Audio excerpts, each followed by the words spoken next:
Okay. And scene. Welcome, everybody, to the Alfalfa podcast. We're live today. We're fresh off a little Vegas business trip, so we might be a little ripe. You are a little fresh. slow. You are. A little dehydrated, maybe a little fatigued, but we're here nonetheless. Appreciate you guys all joining. If you're listening in, join us Wednesdays, 5 p.m. PST, live on the YouTubes. If you're not a subscriber of the channel already, please give it a subscription. We would appreciate that. And for everyone joining us live right now, you're probably seeing Eric's butt in the screen. And why are you guys moving cameras? This one looks terrible. What? You're doing this while we start the podcast. That's what happens. We're producerless, dude. Oh my God, Just Eric! make sure this camera doesn't show up It in the camera. unfocused on off my face and just perfectly on your right butt cheek. Steven's out of town, so somebody's got to be the butt of the show. Yeah, exactly. Is this in the shot right now, or? Yeah, that looks good. Yeah, you're good. No, I mean it's not. Well, you're good. No, Oh, now you are. Yeah, pull it back. a little bit. There you go. All right. What's wrong with it? It looks fine. Okay. All right. I'm happy now. Everyone out of my scene. Out of my Oh, scene. Armand's butt. Yeah. Well, like I was saying, if you guys aren't subscribers already, please give it a subscribe. And all of you guys joining us, we got a good crew here in the chat. Let me call it out here. So we got Adam Snyder, Dan Simmons. We got Brad Tunskey's in there. Nick Kangos, Taza, longtime lurker, he says. Thank you for joining us. Let's go. Tom Nom Nom, Shrank, Matt Metzler. Probably missed some people, but Did you guys thank you guys know all for Brad- joining us. So if you haven't liked the video, like it now. And yeah, like I said, join us if you're not, 5 p.m. on Wednesdays. I So have a today question. we're... Hang on. Did you guys know Brad is a prolific Twitter personality? I Yeah, just discovered this. yeah. I responded to one of his tweets Okay. today. He had a great tweet thread Big today. fan. Been enjoying the tweets lately. Good job, Brad. Yeah, good job. Built quite a So profile. no Steven today. Do we know what city in Spain he's in? Seville. Oh, Seville. Okay, Yeah. cool. Your Look like- favorite region? Your favorite region of I don't- Spain? Andalusia is my I never know favorite what he's region. doing. He doesn't like... Does he Nah. communicate to you guys? Communicate? I didn't know he was going to Spain. Most people don't. Who's he there with? By himself? Is he No. Amber, I assume? It is with Amber. Okay, With so I think it's it's a a group couple- of it's a group of people. Oh, it's a group. Yeah. Oh, see, Well, that party Steven, left out with Steven, me. as one of your best We all buds, get different stories. I would like to know Yeah. this. I need some context. It's I wanna on know us what to you're put it doing. all together. Yeah. Maybe that's part of the allure. Yeah. Well, man. he looked like he's having a lovely time. Eric asked him for some picture updates. We saw a glass of rosé. It looked like something like that. And he said he had the best taco that has ever tacoed. Oh yeah, Uh-huh. that looked juicy. Yeah. All right, He looks like he's having a good holiday. Yeah. a good holiday. Yeah. All right, guys. As always, the links are at alfalfapod.com, including the Discord. I didn't bring these drinks today, but I had a surrogate drop them off since I was on a flight. Your butler. What did he grab? He grabbed some Japanese beer Yep. and a bottle of tequila, which I've drinking plenty of and kind of disgusts me right now, I'll be honest. Yeah. The fact that you just came back from Vegas and are immediately just drinking on a podcast. Yeah. Kudos to you, sir. The luggage Yeah, is it's outside actually the door. Pretty good. To be specific, it's the Don Julio Añejo. And I actually really like this. I haven't had it today, but I had it once a long time ago. It's by Fall Brewery, which is that a San Diego brewery? Sure is. Okay. They're good. They're good. And it's Japanese. It's called Tora, Japanese lager. Nice, light, crisp.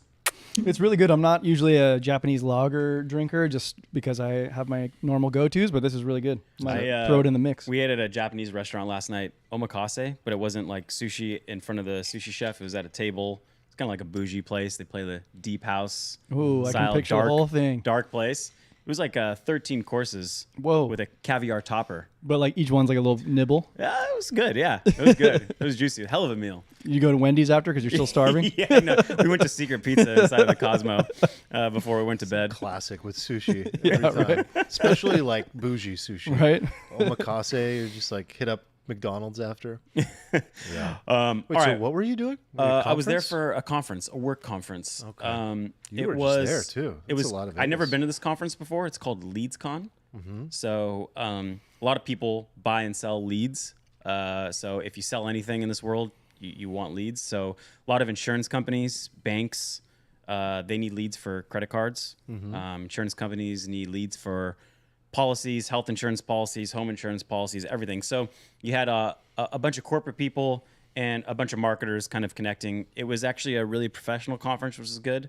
Typically, you don't see that in some of these Vegas conferences. They're kind of amuck.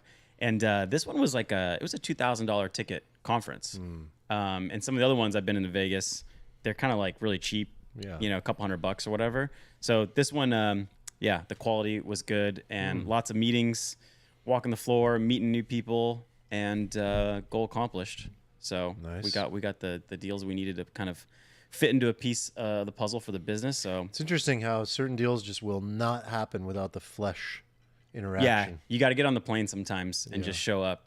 So have to. Yeah, this is one of those occasions where you can't like smile and dial all the way through. You just got to get in people's faces, make buds, make friends, share some drinks. I like that phrase. Get on the plane. Get on the plane. Get on the plane, brother. We were. I swear I would not have accomplished anything in my career if I did not do in that. my life. I can't. I never got on the I plane. literally can't count the number of times where I was dealing with somebody high profile, and then I was just like, "Hey, what about a meeting like in 2 days?" And they'd be like, "Well, I don't really like Zoom." And I'd be like, "No, I'm coming. Like, I'll be in person." And then you play it kind of sly. I was in the gonna say, have you ever beginning as pulled well, the like? Well, I'm where gonna you're be in just town. I'm gonna be already. there. I'm gonna be there. But really, for you, it's a huge opportunity, and you play it cool, like a peer. Like, I'm in town. I got all these other meetings, but changes your life, man. Nice. It does. It Your life. accelerates things so much faster. So every time we've done it, I've never regretted it. And That's how I became close with Neil Patel. I immediately got on an airplane. Really? As soon as I got connected with him, I was like, "This is huge." It could. you be- guys were working together, right? Yeah, I got introed. Okay. As soon as I even got introed, I hopped on a plane. The reason we ended up working together is because I got on that plane. And I met that him kind in of person. like that was when you're in your solo entrepreneur phase. Yeah, it was before I even started my like boutique copywriting agency. And everything. and that kicked it off. That kicked it off. Nice. You ever have to get on a plane for work? I've never flown You in ever my go life. to the CBOE or the New York Stock Exchange? Go You talk mean to I a would trader. never fly? I would never fly. No, that's not my style. Well, you did get on a plane and give a shaka to Vitalik one time, so maybe that's why you're such a Yeah, dude. I think Armand was the actual catalyst for that one. Yeah. We were walking out of the restaurant, and Armand's like, "Go say hi to him." Yeah. And then And you're like, I had my head down. I'm like, don't say hi. Don't say hi. Please don't say and hi. Armand's like, kind of like You know ushered how me much it over meant there. to you. He was your Messi. Yeah, he like ushered. That's what you said, I think. You were Yeah. like, "He's my Messi, dude." ushered us over there, and I like- was just like, "Good speech, man." Gave him this, and he's like, Yeah, he He's actually back. shaka Eric right back. Wonderful. Like, no hesitation. "Yeah, Is that your claim to fame in your Twitter profile, by the way? yeah, huge moment for me." Yeah. Thank you, man. All right, well, let's do some homework here and give a shout out to our sponsors. So first one, zbiotics.com/alfalfa. Use the code alfalfa at checkout to get 15% off. I got to salute ZBiotics again, coming to save the day. It's the only way I'm here today. Oh, yeah. After a few days of work at a conference, drinking is kind of part of the job, I guess, in those situations. And so kept me fresh. Got in the gym both days, both That mornings. a baby. Yeah. Damn, dude. Yeah, so I think ZBiotics did the trick there. Passed out a few extras, brought along some followers Oh, for yeah. the ride. That's make you popular. I think so. Yeah, you That's save great someone from product if people are a like shitty giving it day, out. especially at a conference, like specifically for people who got to like sit at a booth all day long and talk to randos coming up to their booth. So yeah, it did its trick. It's a reminder. You drink ZBiotics before you drink, prevents you from having a shitty morning the next day, and save the day again at a conference. So if you're getting on that plane, getting into a conference, definitely recommend using ZBiotics or a boys trip or a bachelorette party, whatever it is. But go to zbiotics.com/alfalfa. Use the alfalfa code to get a discount and support the pod. Next one, we got Magic Spoon. So, we've been eating Magic Spoon out of the box. I actually, as I look around the office, there's like remnant boxes You just on have, the like, conference little table. There's empty like, boxes. I can kind of see in some of the offices over there. There's like just open. I think people just reach their grimy little hands in there and just, pop some dry Magic Spoon in their day. Protein pop. Yeah, it's a sounds good little great. protein pop. So as a reminder, there are 4 flavors. There's cocoa, fruity, peanut butter, and frosted. So every cereal has 0 grams of sugar, 14 grams of protein, and 4 to 5 grams of net carbs. If you stick to the serving size, it's only 140 calories. gluten-free, keto-friendly, and whatnot. So help stay on top of that healthy lifestyle. So go to magicspoon.com/alfalfa and get $5 off your purchase. And if you or the kids don't like it, they'll refund your money, no questions asked. What a deal. Okay, so I know there's content on a little Notion board here. I don't know what's in it, but let's. Wait, you weren't doing your homework on the plane? No, I actually passed out on the plane. Yeah, I was dead asleep. I was in deep, dark REM sleep, twitching away to my neighbor. Good for you. Yeah, with your eyes wide open. Yeah, eyes wide open. They just thought I was having a connection. You know, we call that playing jazz today. Yeah, so we're gonna do a little live jazz today. Oh, come on, we jazz every week. We jazz all the time. Oh, okay. So there is one in here we can kick off with. I want to talk about RK, Kathy Wood, Kathy, our girl. So she's amazing. You want to talk about young Kathy or current Kathy? Well, you like to talk about young Kathy. Yeah, but young Kathy. I didn't say anything. I'm just asking you a were question. quite suggestive. Just wondering what you want to talk about. I want to talk about current day Kathy. Okay. We like her. She's making some pretty grandiose Bitcoin calls these days, price calls. Oh, sure. But I'm a little worried about her because her signature ETF, RK, I think is just doomed. It's trouble. So I have some data and I got like a take. Okay. It. You want What's the the data take? or the take first? Give us the data. Okay. So let me pull this up here. And so I'm going to compare the NASDAQ with ARK-K. So I got some data here. So year-to-date return, NASDAQ's about 8%. ARK-K is minus 7%. 1 year return, How? NASDAQ 40%, ARK-K only 27%. Let's pull it out a little further. 5 year return, NASDAQ's at 20% annualized, and RK is at a meager under 1% annualized. Damn. Sharp ratio, right? Measure of like how well are Risk you getting adjusted. risk adjusted return. 2.4 for the NASDAQ, 0.74 for RK. And the whole concept is that, she's going to be investing in these innovators, the things that are going to change the technology landscape, change our economy. And she's had some pretty big drawdowns. The current drawdown's still pretty thick, while the NASDAQ is under 1% of all time, highs. Yeah. So I have a little theory regarding it, and I think it's just structurally doomed a little bit. You think it's doomed? Yeah, I mean, okay, so here's one part. She was in on NVIDIA early, and then I think, what was it, late last year? Whenever NVIDIA was at 80, she sells. Yeah, she got out of NVIDIA early, right? I remember that. Yeah, I mean, she missed a 10-bagger on top of whatever she had already earned there. So that was like a qualitative thing.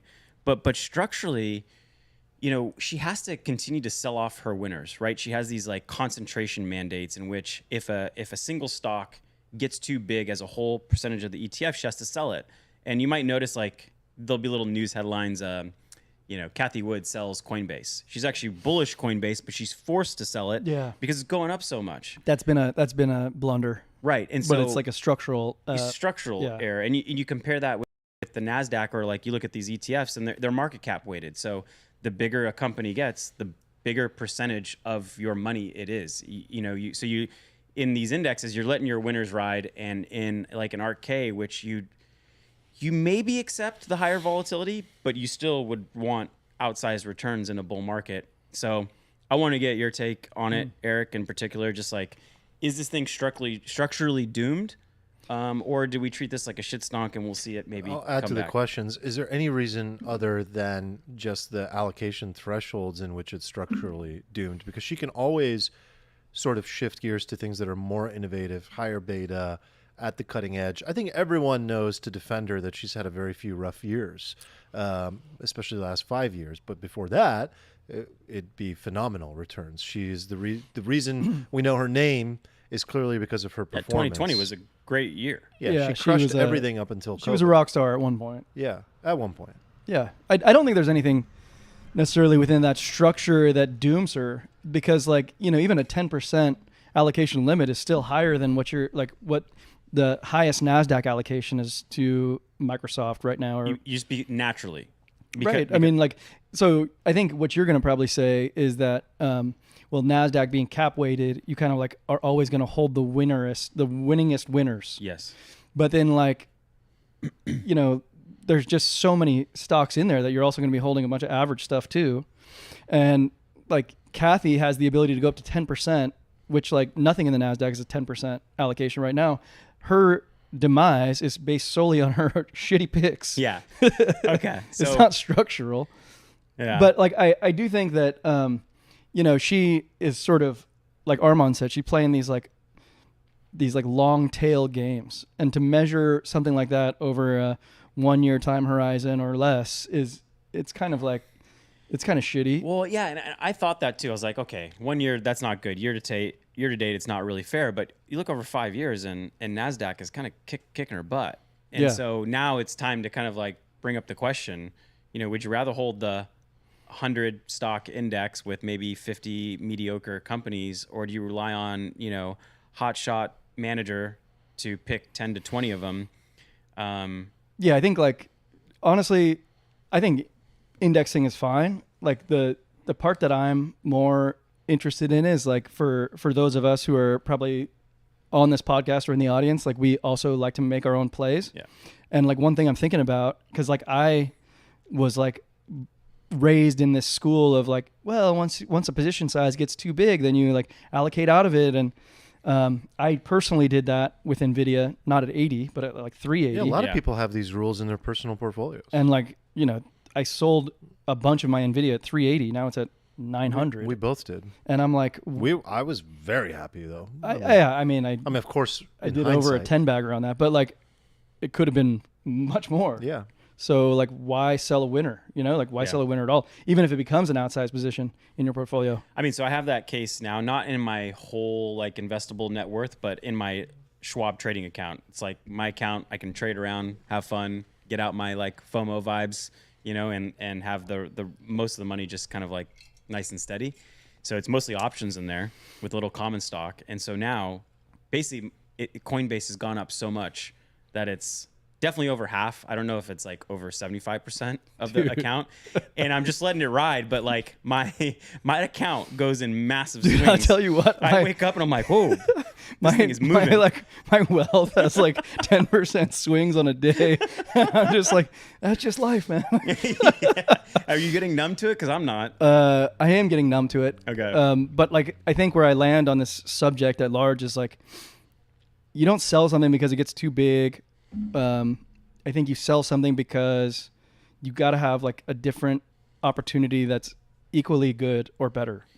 You know who I want to talk to is, those stories of like, they'll talk about, well, this janitor retired with millions of dollars because he bought Apple, 40 years ago. And I'm like, man, what did you know that we don't know about how to hold? You diamond-handed motherfucker. Yeah, exactly. Yeah. What kind of mental fortitude? Right. Or just was it pure laziness that you just kept in the account and let it grow? I talked to my fiance's mother. Just my nephew is started his job this week for the first time. Actually, going back to our talk about the kind of blue collar jobs, he's not going to college. He's going to start work at a construction site. He's going to do scaffolding. He's going to get paid $26 an hour, not including the overtime. Damn. So he's going to start at $52K as Congrats, an 18-year-old. nephew. Yeah. Yeah, good job. And he was telling me how much money he's going to be able to put away each month. And because he lives at home? Is that why? Yeah. He's still living at home. He's 18 or Very whatever. few expenses. Yeah, he doesn't have any expenses. And so I was like, all right, let's do this now. Let's set up a Robinhood account. I don't want you to touch these other little buttons called options and all this stuff. Don't touch that, even though they drain confetti. No, come over here, sir. Yeah, but we were talking about that, about getting him set up. I'm like, pick the dollar amount and just put it away. Don't look at it, and just buy this index, and just you'll be happy. Your 30-year-old self will be very happy. And anyway, my fiance's mom overheard it, and she was like, yeah, we have Amazon stock. It's like gone up like 15x, and I'm like, whoa, okay, nice job, beating Kathy Wood. Yeah, exactly. but and I don't know if maybe we just think we're too smart and like to meddle in it, but I feel like her mental fortitude and just holding that thing as it's increased and probably become a big percentage of her own retirement portfolio, it's proven out to be pretty good. Meanwhile, we're dicking around and more likely to make mistakes from our own action rather than inaction. Is there like a holding in your portfolios, guys, that like you plan on being that that Apple holder guy that you described? Is there anything in your portfolio that you just like are just never going to sell? That's a good question. I hope I can find that one. maybe like a Facebook or maybe a Coinbase. I don't know. I have stuff in my IRA that I plan to keep. I got like some old school stuff in there, like Exxon. What about like just Bitcoin? Oh yeah, I guess Yeah, those things would qualify.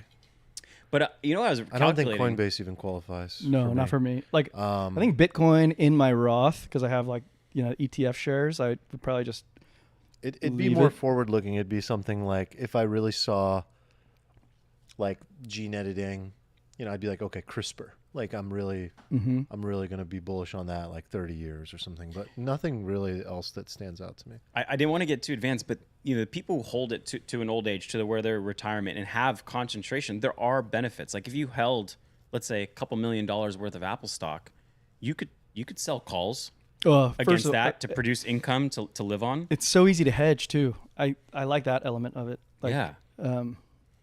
Buying put protection, selling calls. You've done that for a few clients. I think some of our friends, they were part of startups and they had concentration wealth because they, RSUs? Yeah. That then convert, and when they went public, they had all the stock and they're like, hey, this is like 98% of my net worth, and you helped them hedge it. So what did you do to do that?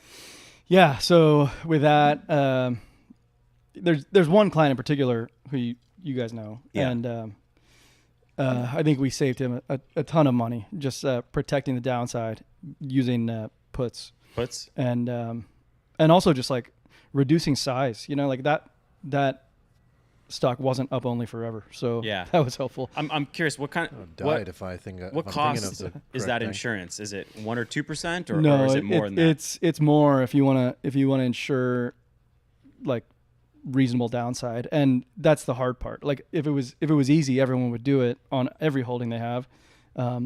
It stings a little bit every time you buy. It's just like your homeowner's insurance or whatever. Your house never burns down, but you're always like, God damn, I got to pay this thing again. Yeah. Well, good on you for helping with that. You definitely saved them a lot of money. Yeah. All right, cool. So yeah, I just want to talk about RK because I'm a little worried about Kathy. Adam in the chat says a young Kathy would never let it come to that. Yeah. Good point, Adam. Yeah.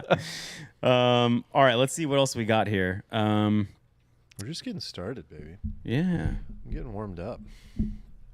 Let's see here. Can we talk a little bit about this Franklin Templeton? Looks like a one-page article they put out. Yeah, it was a really robust research. Yeah, so I saw the tweet from them because I follow them. I know they're into crypto. They're actually kind of on the leading edge there. They're just degens, man. So Franklin Templeton, it's Ben Franklin's picture on the profile pic, and it's titled "Eigenlayer: The Black Hole for Ethereum." And I expect a link to click into 16-page research paper. It's a one-pager. It's a one-pager and mostly two filled with paragraphs. graphics, and it essentially talks about eigenlayers sucking in a lot of ETH. And so it looks like last year we were hovering around 8,000 ETH, and now we're about 1.7 million ETH in March as the black hole in the eigenlayer. is an eigenlayer. Yeah. Yeah, we're all yield seekers. I get it. Well, shit. I mean, there's the eigenlayer thing, which obviously is important. Mm-hmm. I don't know what kind of takes you have on that. It's important. Well, we've been talking. I mean, there's been a lot of talk about issuance, and I don't know if you guys saw at the SON conference, there was a guy, a speaker up there I never heard of. I watched that. I did too. I took a little minute out of walking the floor. I was like, what? Someone gave a 7-minute ETH elevator pitch? First of all, I liked that he was doing an ETH pitch, but on the SON conference YouTube, that was part of a 30-minute quick hitters segment. Okay. And there was a stock pitch in there that I liked. What was it? Even more than the ETH. I mean, I'm already balls deep in ETH. Okay. But this was a real deep value play that I don't even remember I think probably CSR, is it Carpenter? I don't have the full. Okay. I mean, just watch it on SON. Yeah, next Irresponsibly Long, I expect. Yeah, this guy is giving some good analysis. Okay. But the ETH one I thought was fine. Yeah, so I saw, and these are all things we know, right? People think that, Bitcoin's inflation is decreasing over time, but what they may not know, and what people maybe learned for the first time during this presentation, is that, supply is actually decreasing. So we're seeing a smaller number of tokens out there of ETH. and he shows the curves going down over time over the next few decades. But I was actually thinking about this in terms of stocks. So this actually happens in stock land too, right? You see buybacks happen, and the number of share count goes down. And we don't talk about it enough because we're so, happy that ETH issuance curve and the burn rate, that the supply is going down. But this happens in stocks. And so I also happen to be listening to at the gym, the Compound and Friends. Have you guys ever watched this podcast? Good show. Josh Brown and company. So he had this guy Meb Faber on there. And Permabear. Yeah, Permabear. He has a tail risk ETF. But anyway, he has this ETF that basically looks at stocks that have a net supply decrease, either through dividends, buybacks, and debt pay down. So the ticker is SYLD, and he calls it shareholder yield. What'd you say? I caught that. The ticker is Tucker. Tucker. It's a subtle nod to his shitcoiners. So, One day I'll say that and it'll just pump. Yeah, It'll pump Armand said 1,000%. Oh, I just got a Coinbase alert. Let's see. Was something pumping? Oh, tell me something good, sir. It's nothing. Solana's up like a meager 5%. Oh. Got those you alerts can't. set a You little go, too this sensitive. is a little sensitive, yeah. But anyway, he goes on to say that, a lot of companies do buybacks, but what they don't tell you is that they're also issuing a ton of employee compensation through stock issuance. Right. So anyway, his ETF tries to nail down the net decrease in supply, and that's mainly what's full of this. So I thought it was interesting that we love ETH so much because the supply is going down, and here's an ETF that actually does that in stockland. I think it's a great point, and I've never heard of SYLD, SYLD, but I kind of like the idea of it. And there are like value investors like Warren Buffett who invest like based on this thesis. They say like earnings are going up, share count's going down, EPS goes higher, and over time I win, and like that's math. Yeah. And I think the deal is it just takes a lot longer than like what crypto bros are used to. Like the time horizon's longer than what we're used to investing in. But the market reacts in a faster pace. Like as soon as a company announces a massive share buyback, it seems like the market might react. There isn't an immediate reaction, but then like the full like accretion comes through over time. And like we saw that with ETH, after the merge and after 1559, it's not like price has fucking mega zoomed since then, but like over a long-term time horizon that will play through. Yeah. And are you kind of a firm believer that in general, good stocks, they're kind of anchored to earnings per share? Like the multiples, go up and down wildly, but like in general, it'll track. If earnings per share is increasing 20% a year, you might see on average that price you can look over at a 10-year period. Yeah, you can look at any chart of like any index, and it's like that. It basically the price of the index tracks earnings. So this sounds like a sound strategy. I looked it up. Apparently it's been around since 2013, and looks like since inception annual return is about 13.5%. Beating Kathy. Beating Kathy. A lot of people are beating Kathy right now. So yeah, anyway, I wanted to bring that up because I thought it was interesting. We're so happy about it with ETH, and maybe there's other ETFs out there. Maybe you focus on a few stocks that do it. And earnings season's coming soon. Bank earnings this week. Yeah, we have a lot of cash on the balance sheets, it seems like, for those big tech companies. So buybacks might be coming, and I thought it was good to just bring this up before. God, I think we're all pretty excited about Coinbase's earnings. Yeah, I actually think it's like relatively appropriately valued right now. Yeah, which is shocking because it's fucking 4x since we bought it or something, But like, I agree with you that I think it's pretty appropriately valued. If we get like earnings per share, let's call it in the 4-ish range, which I'm hoping for. I think I could see that. Yeah. Yeah. Then I don't know, 60, 70 times current earnings puts us right around where we are now, like a little above 250. But still holding that one. All right, let's see what else we got in the thread here. So Armand, you threw a Bology tweet in here. Oh yeah. Do you mind just seeing let us know what you found here and what you want to chat about? Yeah. So it's a bit of a thread ongoing between a few different people. It started by Zero Hedge saying the federal budget deficit totaled 1.1 trillion in the first half of the fiscal year. That's the estimate by the CBO. And then James Lavish is like, and yet over just a month ago, The same CBO released a report projecting a 1.5 trillion deficit for the entire year. So at this rate, the deficit will be 2.2 trillion. That's a 47% overshoot, and it'll be even higher than the projected deficit in 2031. So, in other words, the deficit this year is higher than the projected deficit in 7 years. Wow. And then Balaji went on to say that, he repeated what I just said, and he said that the U.S. government itself has no financial controls. They have no idea what they're spending or earning. So when they hit the wall, it will come very suddenly. Act accordingly. I mean, that's a correct statement, clearly. So I feel They conflicted clearly about this don't one know because what's going on. The deficit is, in my mind, what I missed last year and what is keeping this whole party going.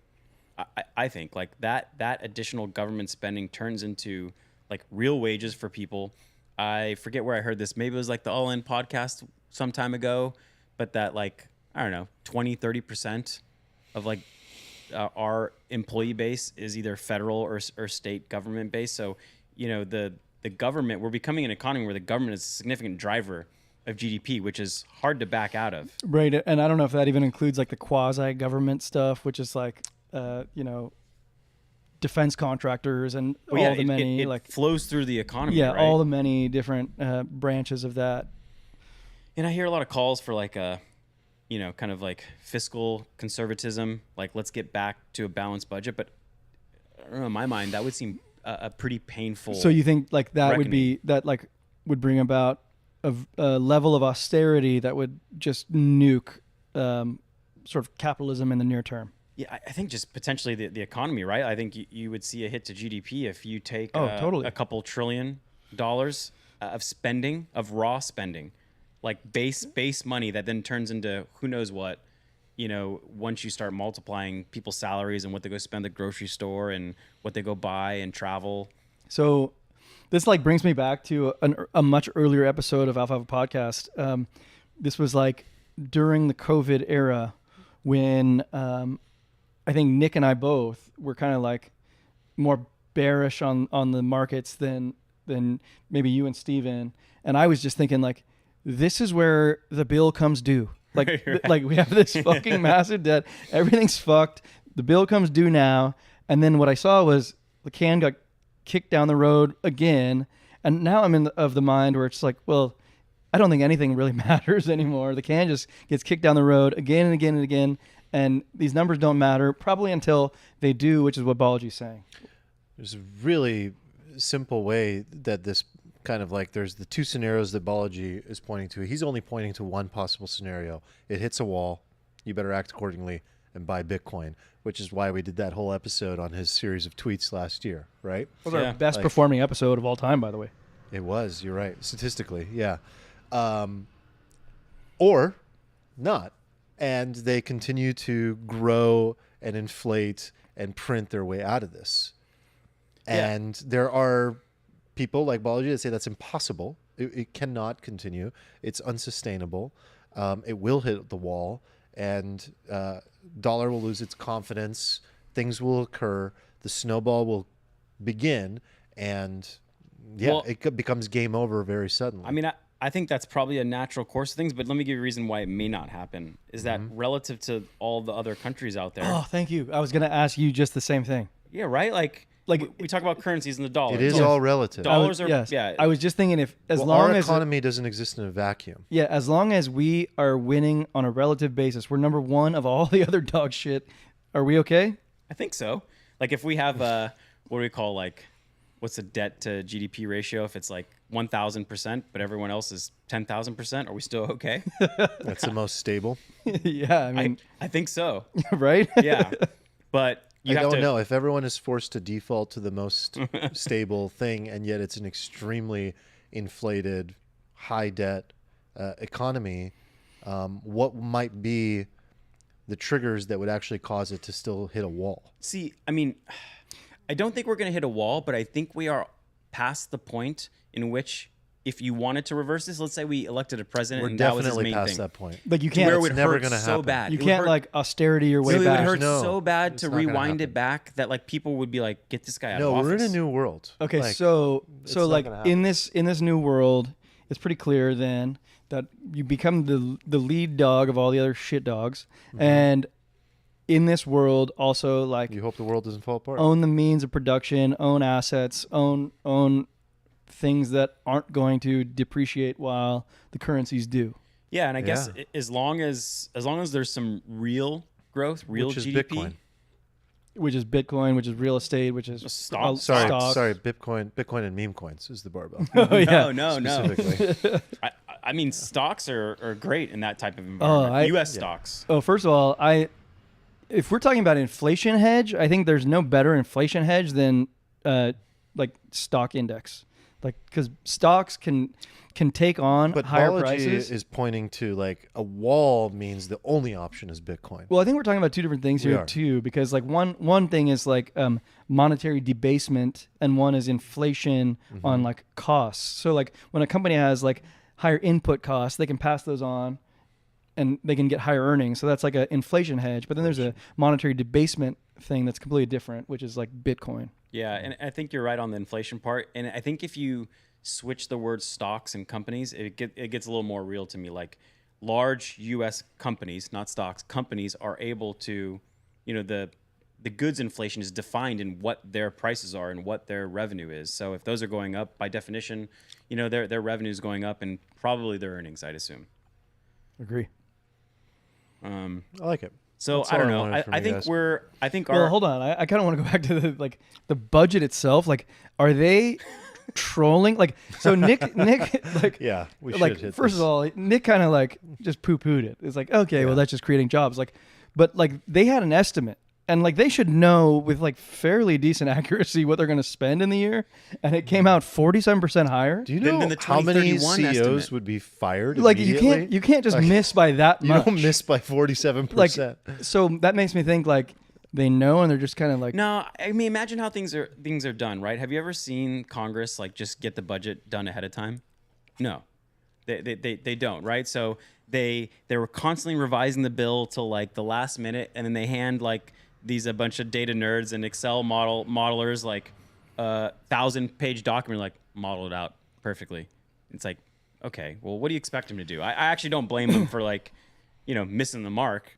Because they're taking like all this legislation, budgets, and turn it into this forecast that they got like yesterday. I have a tangent for you, and Yeah. I think you might hate it. But like after our episode last week, we were talking about legislating or like intervening on social media, and I joked in our Discord that it's fine. We'll just create a department. We'll just overfund that thing, and the problem will get solved with like actually no resolutions. We'll just like throw money at the problem, and nothing will happen. But that's what we'll do.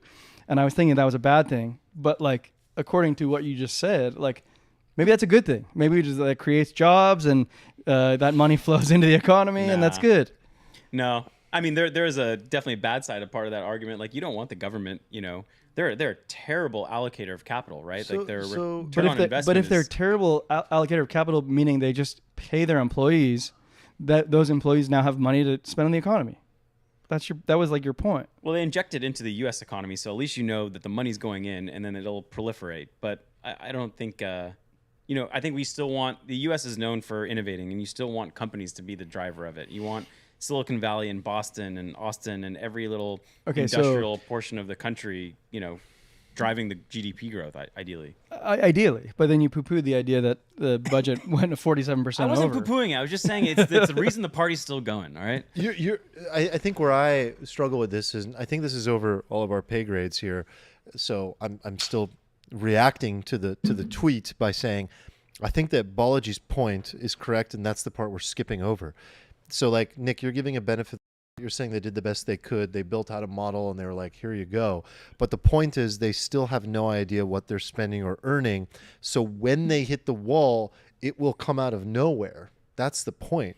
It will come very suddenly because it came out of nowhere the way that, being 47% off came out of nowhere. Okay, so let's Like, add. if we can't even like put it together or do it on time in the right way. We have no idea what we're spending or earning. We can't model it out.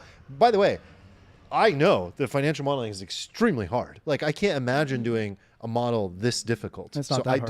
I could do it.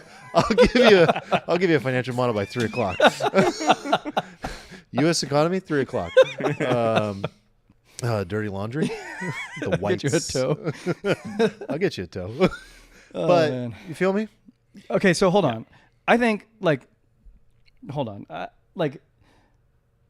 Do you think that We're operating in the dark. so like if Balaji is right and you're saying that we're kind of like ignoring that element of it, like I think the answer is pretty obvious. Like you own the assets, whatever, we said that. Yeah. But like if you study these other economies that did like hit the wall, Exactly. like if you do study those, like Weimar Germany, Yeah. there are many. If you owned real estate and companies, like you got fucked so hard for like a 2 or 3 year period regardless. So like that pain is going to be felt by even the people that own the means of production. Yeah, you still just want to be the cleanest shirt in the dirty laundry. Or Yeah, the but like least dirtiest shirt. the least dirtiest shirt I like from my like limited research was gold. Like you just want to own gold. All time highs, or breaking out. And maybe And in this new world, that's Bitcoin. yeah, maybe I had Bitcoin's to clean modern out gold. my safe deposit box, and lo and behold, I forgot little gold coin there. Oh. Yeah, I bought it for like $1,000. Apparently, it's $2,300. You're I gonna don't know- make it, sir. I don't know why. Like there's some part of me is like, I need a Jason Bourne box, and instead of like doing I just had one gold coin and some seed phrases, and I was like, well, I went back. I was like, dude, you would have fucked me if I would have like really needed to save my life. I went back to like, I remember I was gonna create a little Dude, Jason he had a Bourne bunch box. of passports and guns. Yeah, I didn't have any of that. I just had a gold coin and words, like poems written on a piece of paper. I was like, what the hell am I going to do with this? There's no survival instinct there. Yeah, I think Balaji is probably he's definitely directionally correct with his all that shitstorm of tweets that we covered last year. He was extremely obviously wrong on his time horizon. We knew that the moment the tweets came out. The purpose was to ring the alarm. Yeah. The He $1 million even bet and all admitted of that. right at the beginning. Yeah. So he's still showing and standing down on this idea that like he's correct about the general direction. Can this I plays ask you a out. question real quick? Mm. Are you chewing gum while you drink tequila? Oh yeah. Is that Yeah. normal? Tequila doesn't have good flavor anyway. So What? Yeah, I'm not a tequila. Did I This not? is Don Julio and Yeho. I You're was like gonna say, did I literally- not bring good tequila? And I didn't bring it. So See, if I'm drinking wine and I'm having gum, that's like absolute blasphemy. Like that'd be disgusting. But I feel like it actually adds to the tequila. I just saw it out of the corner of your mouth, and I just felt like I had to say something. I think it adds something actually. It adds a little. It's adds a little something. okay. It's a Yeah. spice. Yeah. all right. So I think we're allocated correctly, and I think in general, like our whole cohort. Well, is I don't think I probably- am. I think I No? need more Bitcoin. Okay. I've been stacking so much fucking Bitcoin, and it feels so comfortable. Why? Because It are you feels using so all your good. premiums from selling options and buying some? I described that situation Yeah. where like every week it's just more Bitcoin, Okay. and I love that. I'm going to decide here in the next few months about making a pretty substantial shift from my current 60-40 ETH to BTC allocation and probably reversing that. Well, we're not even going to talk the other about it. direction. We're not going to talk about today this ETH issuance ordeal. We're not talking about it? I don't think so because No. I don't think that we're really the right guys to talk about this. Yeah, But- I don't want to like nerd out about it. Right. I'm happy But to I- get your emotional reaction I to do it. feel like this is the type of thing that is going to push some people to be like, "What the fuck? Oh, definitely. Like, why do I Those hold are the this types of things that stupid I fucking consider. thing?" How the ETF plays out, how the issuance plays out. Can they actually get themselves organized to move in the right direction in unison, or is it going to? But also at the same time, I think what you're buying is an ever progressive protocol, like something that is constantly evolving, which is the opposite of Bitcoin. And I think that's why I want it in my portfolio. I believe in it deeply, I agree with that, but like, I'm more comfortable. I thought it was a bit more ossified than it actually is, It's and not. and like the fact that we're considering this like issuance policy directly after changing the issuance policy like fucking recently, it just makes me feel like a contractor. You're supposed to measure twice and cut once, and we just fucking willy-nilly, like arbitrarily said, no, we'll just issue this, and then like, however long later, we're just like, no, we should change that. It's like, did you guys do any thinking about this? Like, it's fucking ridiculous. I think they overthought. Yeah, I don't know. I think it's a lot of overthinkers. I don't know. That's been your policy the whole time. Yeah. It's been your stance. I appreciate the overthinkers. I think the overthinkers are like underappreciated, but I just don't want anything to mess up during our little ETF run here. Right. It might take a year and a half. As Steven but- said, pick a fucking lane. You gotta. The high-pitched Steven voice. Damn, I wasn't on. We gotta clip that. I wasn't on your screen. Dude, we went full bore, like high voice, passion. Steven rant. High T is a new way he was characterized. High testosterone, apparently. Yeah, he broke records for his tea. I hope he's releasing some steam in Sevilla right now. Comes back all gross, dude. Yeah. Hey, you could interpret that a lot of ways. I meant running with the Bulls, man. Okay. Steven will not be running with the Bulls. I No? hope not. That's high risk. We need him. I do want to do, just for marker for future, I want to do a little anniversary episode on our fiscal dominance episode we did. I think it was like a year and a half ago, or a year ago, something like that. Fiscal dominance. What do you mean by that? Well, if we're talking about that, the government's debt is ever increasing. Oh yeah. And there's massive debasement.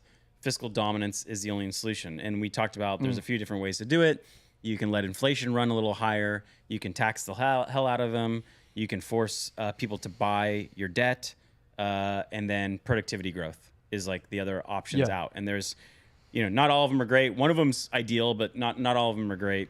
And I think it'd be a good time to maybe revisit it, and we can kind of think back on this little ballsy tweet, but again on the fiscal dominance, and just see if any of our thoughts have changed around it. Well, I have seen that like a lot of people who were like all of us were so tuned into like macro indicators and stuff over the last 2.5 years or whatever. Everyone's kind of like, oh, it's fucking bullshit. It's been bullshit for a long time. I don't know. I think that the liquidity thing is real, but like I always kind of like ignored macro. Did you ignore the CPI print this morning? I did. I saw it, but you know what? I didn't. And that was, my own demise, because I tried to trade. I was like, oh God, we're gonna fucking nuke on this. And it was just like, where did we finish up today? well, like it was weird because NASDAQ down 1%, but all of my portfolios up. Coinbase was up, basically, is what you're saying? Yeah. I just saw this. David Hoffman is calling the issuance update a slam dunk. Oh, I know. And I need to read this. We need to read it. Like I love his opinion on Ethereum, but I would be very surprised if he called it anything else. But I don't love his like opinion on like just broad like business decisions, or like really like sort of like zoomed out opinions I think on things. Your contention is the timing right now, is it not? Well, the timing is a fucking no-brainer. Like the timing, we could just like pause that. But I even just think that the idea as a standalone is not even that well thought through. You got a distributed marketing team for ETH, dude. That's what happens. Speaking of Twitter, just random alfalfa. So you guys know we didn't talk about it. Can we talk about the eclipse for a minute? Yeah. Okay. I would love to. So total solar eclipse for some people. I discovered this, I was just on Twitter and everyone was posting eclipse photos. James Lucas. Go to my Twitter or go to James Lucas IT is the handle, or just type in James Lucas. This guy's a photographer. Oh my God. It's like the greatest photography curation page. Actually, is he even a photographer? He might just be the curator of the photographs. But wow, like he had the best curation of all of it. And right now he has this one, satisfying photos for perfectionists. Is it like the perfect eclipse? It's just, it's a bunch of perfect images. Okay. But yeah, the eclipse photos were unbelievable. We were supposed to have another team member join us in Vegas for this conference, but he couldn't because he was busy selling parking spots because his neighborhood was in the path of the full eclipse. Oh, that's a killer And so deal. he was selling parking spots for like $500. For Wow. him. Where? Yeah. In Ohio. Oh, Yeah, Yeah. that like belt, that like Yeah. rust belt Yeah, exactly. that got the He's like, totality. can't do it. Got to sell parking spots for $500. Okay, a pop. so I was in 2017 right beneath the totality. That was like the last time this happened. and where was that? That was in Jackson Hole, Wyoming. Was it pretty clear? My parents had to have a house there, so I was just there, and it's like happened to be under the totality. I didn't really know anything about solar eclipses, but my parents were like, "Hey, you should come out for this." So I did, and it was a clear fucking day. It was perfect conditions, and I was blown away by what this thing felt like. It was like a heavenly, celestial experience where I was like thinking about our ancestors being Yeah. like, what would you guys have thought if this was happening? Because this feels like God is speaking to all of us. Can you And imagine like knowing that was coming 1,000 years ago and like being the only one that had You're the like, "Guys, mathematical, guys, astronomical? No, that or like using it to Galileo. manipulate people and just be like, this is what's going to happen. yeah, if you don't You pay become, me, like- God will smite you on this day. Dude, yeah, for sure. And it comes true. Yep. I was ranting about this a little bit in Discord, and just to share it here, it's like, I think that this event is so incredible and huge for so many reasons, but the biggest reason I think is it's because it's the closest thing that a human being can experience to the overview effect. The overview effect is something I've talked about, we've talked about a lot on the pod, going to space, the experience that astronauts have when they go to space and they look back at our pale blue dot and they have the experience of every life, every animal, every civilization, every word, every thought, every idea, every piece of art, everything that has ever existed that you know exists on that pale blue dot, as Carl Sagan famously said. And that overview effect creates a feeling that changes people emotionally, spiritually, psychologically. And we don't really get the opportunity to experience that. That's also why I'm bullish on space tourism and space travel. I think that the companies that do that will totally change humanity for the better and are going to provide the opportunity for people to experience that. Now, when you have your feet on the earth, how can you possibly experience that? Maybe VR is an opportunity. Yeah. We'll get there one day.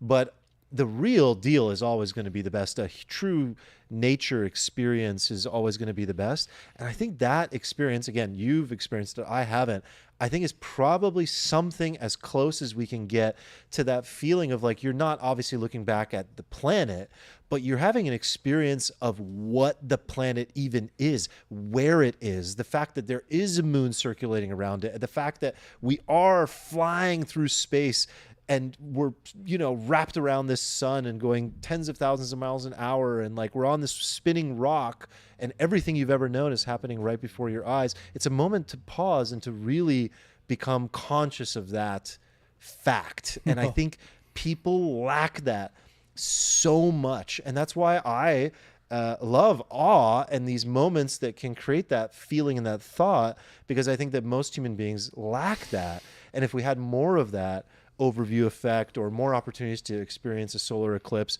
we'd be better people as a result of it. So It's I'm curious, interesting. like, did it affect your feelings for that day even? It's or interesting because like for any period of time? you mentioned the overview effect. I didn't feel this like I didn't zoom out so large the way that the astronauts do when they look at the pale blue dot.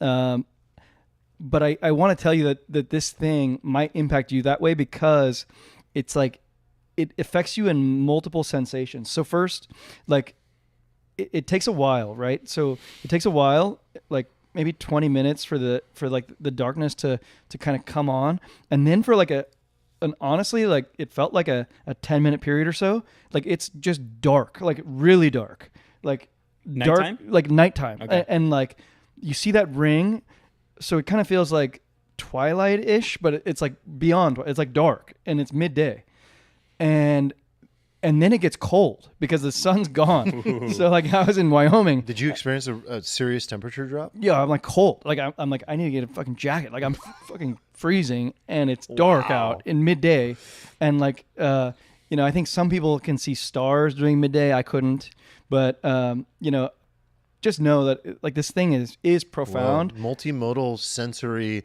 opposite of deprivation. Yeah. You know? So the sensations are intense, and at the time I had just logged on Instagram for the first time in 2017, and that was my first photo I ever took, was like of the totality. Most people, Wow. some people are pretty religious about it. Like they think it's a religious experience. You're not religious, but like, is that about as close as it gets? Yeah, I'm becoming more religious over time, actually. Pardon? Yeah. You are? Religious or spiritual? I would say, Because I didn't know people thought of it as a religious experience. I would think they think of it as maybe a the spiritual spiritual is better. experience. I would say It's that interesting you say that. I would say I am getting becoming I'm getting more spiritual over time. I think I'm as getting well. more religious, but not one, like all of them. Mm-hmm. Like I just see, That's exactly how I feel. I see like sort of like great things in all of them that I like to pick and choose and kind of make my own version of religion that I just fucking. Well, if I- you register with the government, it's tax-free earnings too. So you might What as you're well. saying can easily be Of course, misinterpreted. Mr. But Smithers. I completely. trying to I didn't even evade process what he's saying. I'm in like this Sorry, different realm continue. right now. I don't know how he does that. I don't know how. Yeah, I can help you. I have evade to listen. taxes. I have to listen back to the podcast later to fix the tax thing. But Jesus Christ, Sorry, Smithers- going about your Smithers- personal moment of like, Smithers is the transformation. perfect. It's the perfect name. It's so perfect. Yeah. I don't know, but you said you're getting more religious yourself, or more Yeah, like spiritual? I'm similar to you. Like one of the things that I loved was I've talked about how I think Jordan Peterson's best content is his obviously psychology. He's a cognitive psychologist, and his focus on meaning in life and his psychological significance of the Bible is like a multi-part series that's like each one is like 3 hours long, and I got through that and I found it incredible.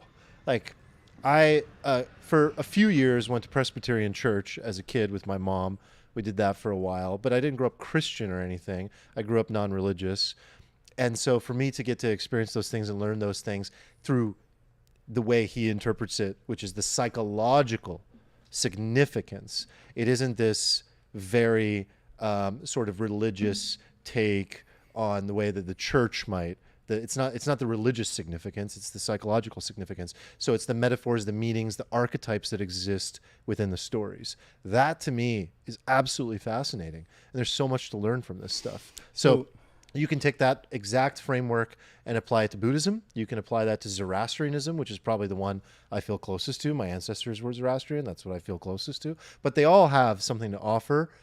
There's a lot that they don't have to offer that should be ignored, in my opinion. No offense to anyone's religion, but there's a lot of garbage out there that is hurtful to people and brainwashes people and is too focused on the superstition. But if you cut away the superstition, if you look at the stories, they're moral frameworks for how to exist, how to meet God, which I know is a dirty word. But you have a different it's an definition important of it. word. Yeah. The likelihood that you and I or any person are ever going to define God in the same way is zero. And so when someone asks me, do you believe in God? I've never liked the question, because there is absolutely no way that we define that in the same way. So let alone, again, another Jordan Petersonism. What do you even mean by believe? And what do you mean by God? That's the starting point of the conversation. So I like what you said there, because like what I have done, because I grew up agnostic, I guess, but what I see is like what you said, like all these stories, right? And I don't care to ascribe value to like whose religion has what story or which story is right or anything. I just try to take value from the stories. Like what is like the meaning of this story? So I just like was listening to the audiobook of the Bhagavad Gita, which is what is I've that? never read that. I need to. That's from Oppenheimer. Like after he dropped the nuke, he said a quote from there, and I was like, oh man, if this motherfucker's reading that, then maybe I'd take a look at it. What was the quote? It was like, I am death? Or Destroyer of worlds. I am become God. Oh, yeah. Or something like that. Yeah. I destroyer of worlds. And the message behind this story is pretty simple. Like I'm probably going to butcher the story, but this guy's going to go to war against his family, and as he's like charging, he's like, he realizes that God is like his like soldier friend right next to him. He's like, wait, God, I don't want to go to war with my family. And Krishna is like, this is your purpose, man. You go to war. You go to war with your family. And that's you fulfill your purpose in life. And I take meaning from that alone. I'm like, well, we should all have a purpose. We should just do our thing. You went to private school, but it wasn't like there was no like religious, like Christian or No whatever. religious component. No. I went through Yours was definitely. yeah, I was Catholic school from like first grade all the way, I guess, through high school. I was a Jesuit high school. And even like in grade school, I was You're elementary too? Huh? You're elementary too? Yeah. I was an altar boy. Where as was well. the elementary? In Sacramento. Yeah. What was it called? Presentation, I believe. Oh. And anyway, I was an altar boy, and you do mass, whatever, but you also do funerals, and you do all these other types of like things that the church does, and you're part of it. But yeah, kind of intense spiritual moments because there's not a lot of people there. It's just the people there for whatever it is. It could be like a baptism, but the funerals were intense. Would you feel emotional at a funeral of somebody that you don't know at all? Yeah, I've cried at funerals that people I didn't know at all. Had no connection with them, but you hear their family talking about them. Definitely. Yeah, absolutely. Is that like akin to crying in movies? Like you have no connection to this character? Wouldn't know what you're talking about. Never felt it. Yeah. I don't know. I'm like the easiest to cry during a movie. Do you find yourself like you cry in a movie? I'm the commercial crier. Like you're a sensitive guy in movies. 30 seconds. But like, what about in real life? Like you can't cry?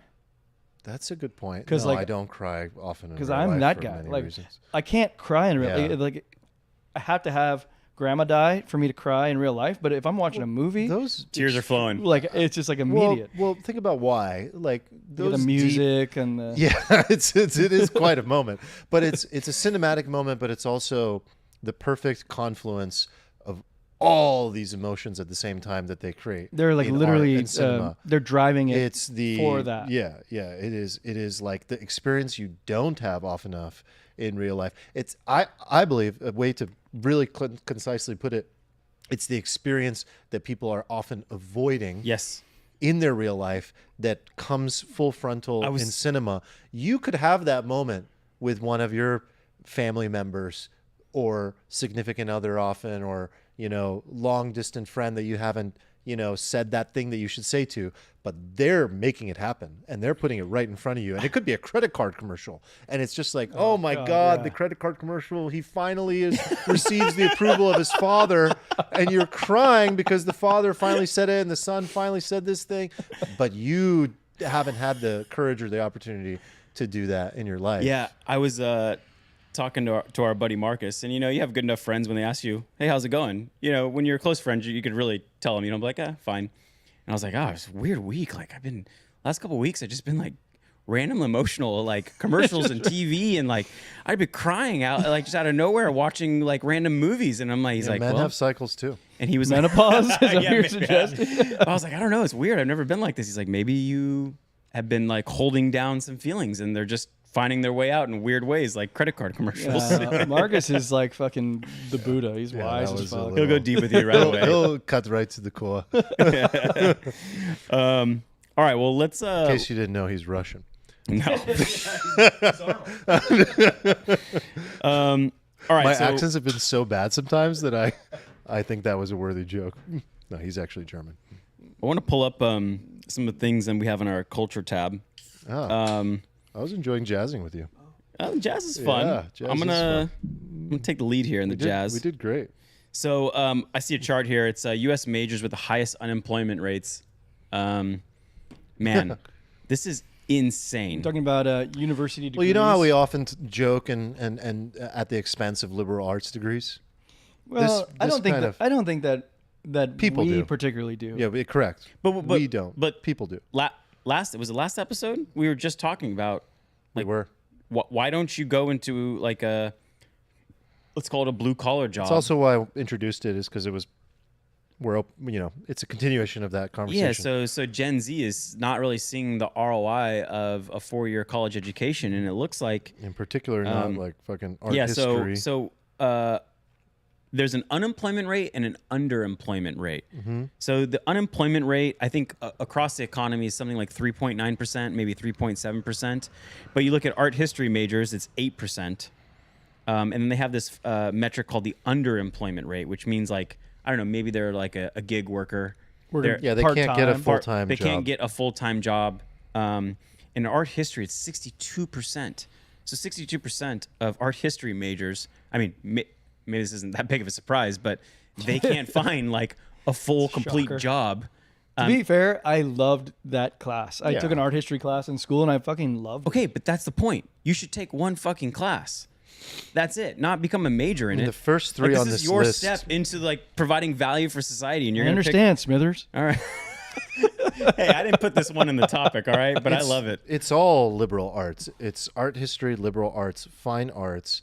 I'm going to skip aerospace engineering, history, English language. If you just take all of those are all Wait, hold on. kind of under the bucket. Hold on, of 'cause I liberal arts. I agree with that. But And they're all underemployed. can we just make a note to not miss the point that you skipped over?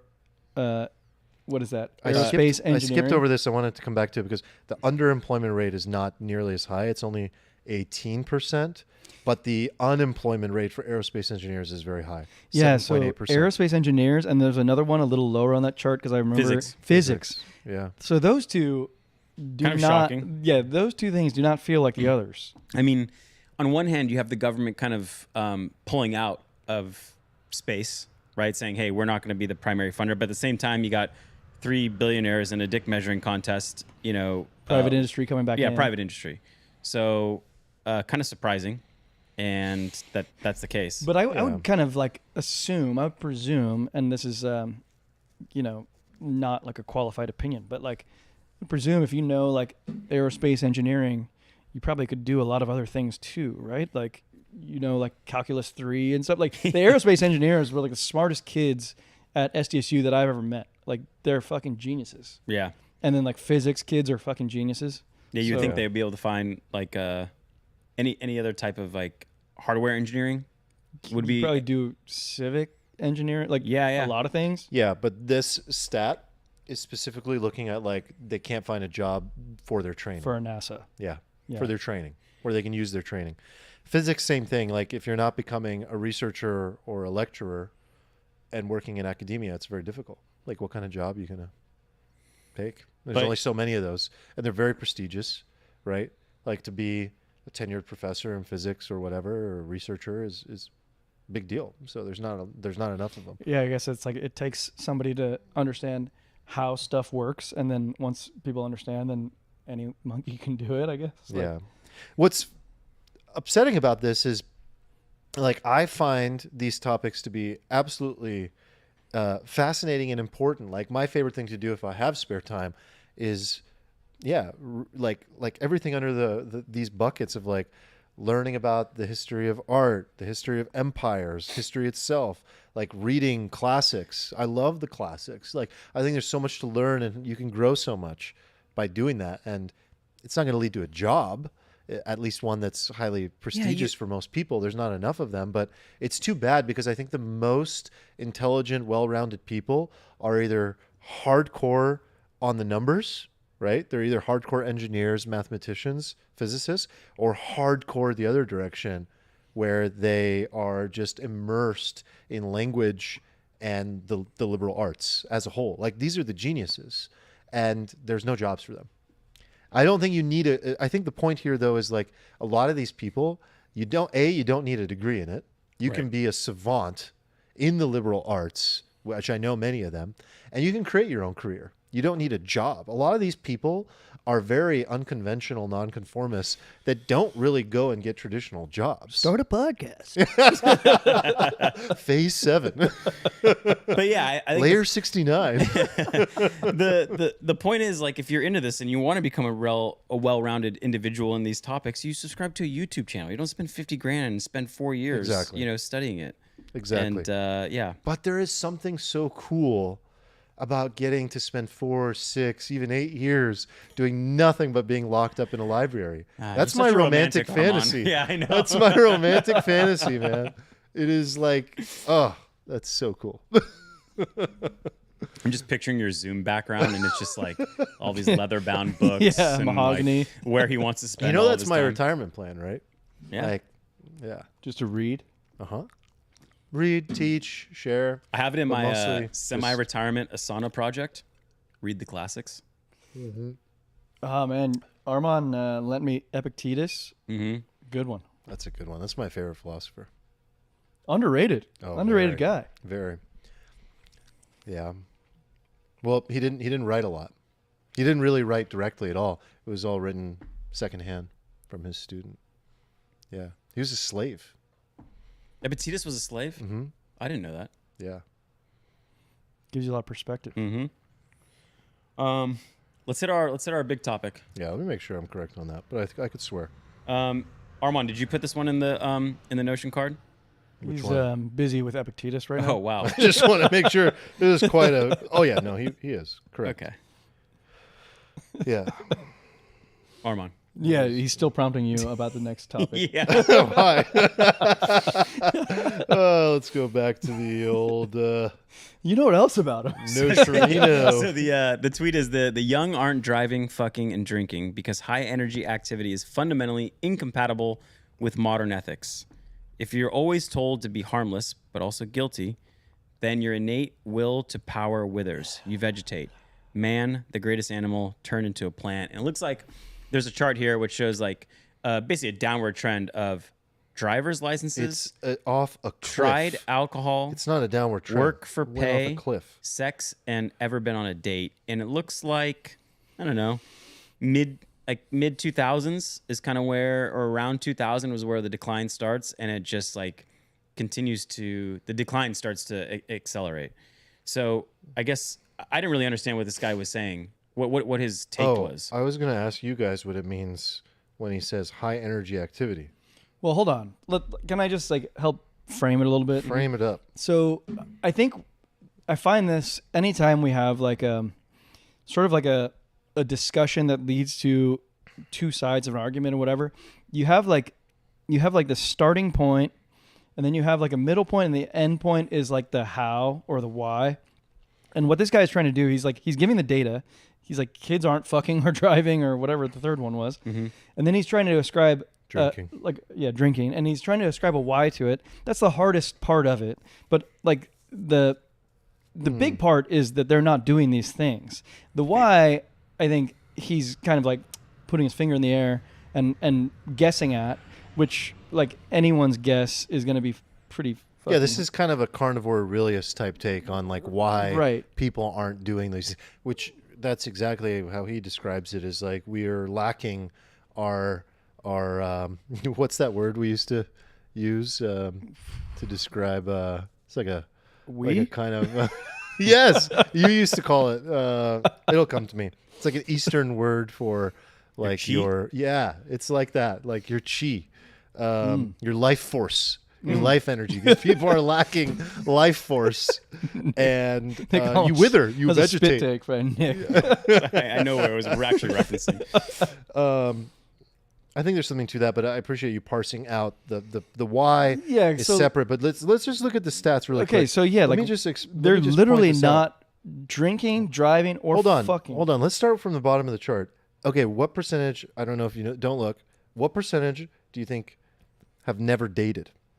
It looks like 45%. 45%. Well, I was gonna insane. guess, dude. Oh, sorry. Yeah. I was gonna guess way lower, by the way. Yeah, way lower, right? So like we're talking, how old are these kids? Like just like I mean, the chart's really bad. Gen Z It kids. doesn't or- actually say. Let's just try to assume. It that just they're says talking the about tweet Gen is just the Zs. young. Well, there is a source.